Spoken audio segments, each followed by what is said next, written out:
ரெண்டு விஷயம் சுவாமிநாதன். இப்போ ஜெயலலிதா அவர்கள் ஆட்சியில் இருந்தபோது நம்ம சட்டமன்ற நிகழ்வுகள்லாம் நேரலை பார்க்குறப்ப அமைச்சர்கள்லாம் வந்து ரொம்ப ஒரு ஸ்டூடெண்ட் தயாராகிறது மாதிரி தயாராகி வச்சுட்டு இருப்பாங்க. ஏன்னா அவங்க பதில் சொல்லணுன்ற இடம்.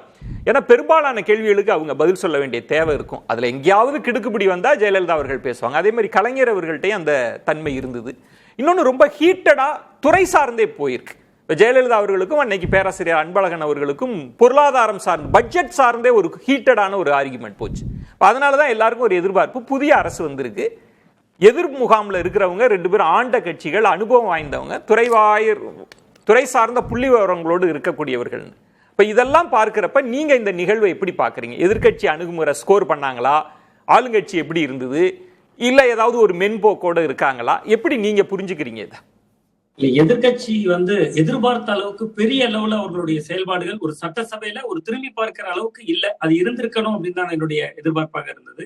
கிட்டத்தட்ட ஒரு முதிர்ச்சியான தன்மையோடு நடந்து கொண்டார்கள். அதுல சந்தேகமே இல்லை.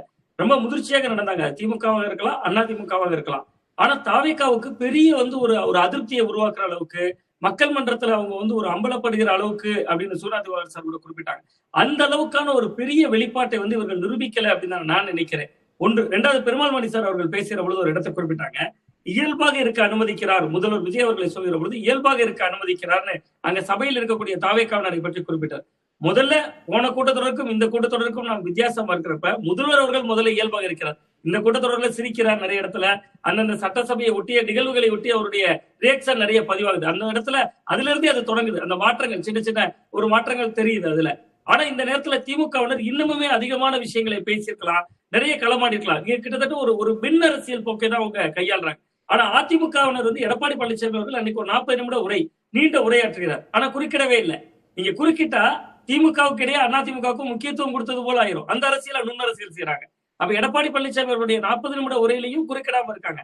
குதிரை வீரம்னு சொல்லுகிற பொழுது திமுகவும் அதிமுகவும் எழுந்திருந்து அந்த ஒரு கருத்தை பேசுகிற பொழுது மட்டும் சபாநாயகர் 2 பேரும் சேர்ந்து வந்துட்டீங்க அப்படிங்கிற ஒரு வார்த்தையை பிரயோகிக்கிறார். அப்ப கிட்டத்தட்ட தாவேகாவோட அந்த அஜெண்டாவை நீங்க சபைக்கு வெளியில எந்த மாதிரியான ஒரு விஷயத்தை கட்டமைச்சாங்களோ அது இயல்பாகவே அவர்களுக்கு சபைக்குள்ளேயும் அமைப்பதற்கான சூழலை அவங்க ஏற்படுத்துறாங்க. இன்னொன்னு தொடர்ச்சியா இப்ப மரியவன்சன் அவர்கள் பேசியது அது கடுமையான கண்டனத்திற்குரியது. அவர்கள் தொடர்ச்சியான ஒரு மதத்தை முன்னிலைப்படுத்தி தமிழை பின்னுக்கு தள்ளுகிறார்.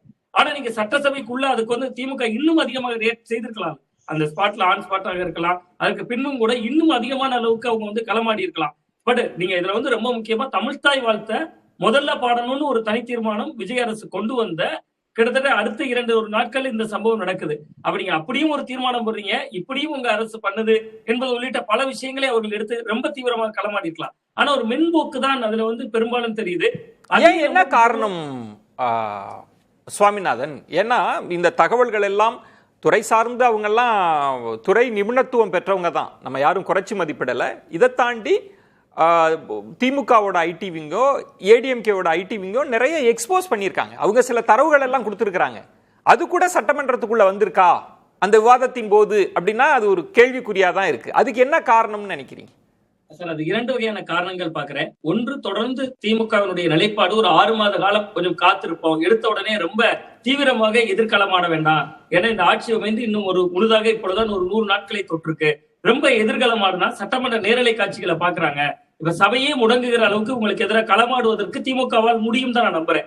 அப்படி களமாடினா அது ஒருவேளை மக்கள் மன்றத்துல எதிர் மனநிலையை உருவாக்குமோ என்று அவர்கள் நினைத்திருக்கலாம். ஒன்று.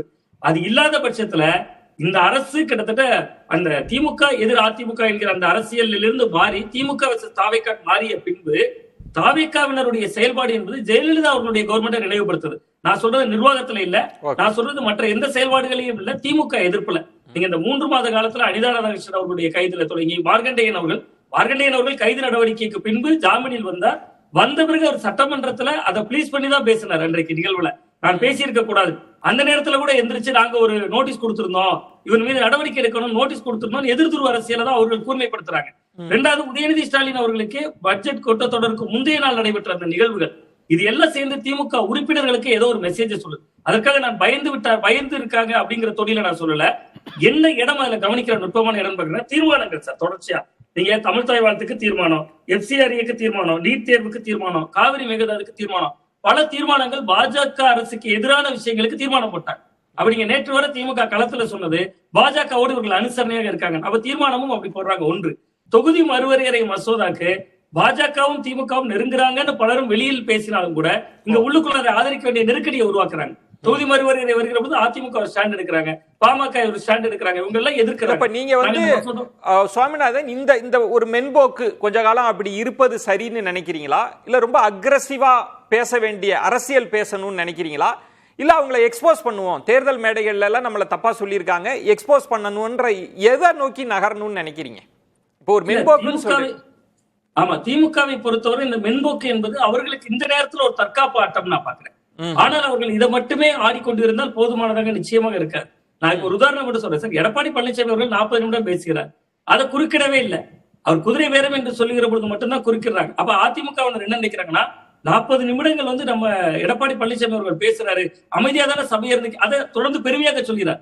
சபை அமைதியாக கேட்டதுன்னா ஆதவர்ஜன் அவர்கள் திருப்பி பதில் சொல்கிறார்.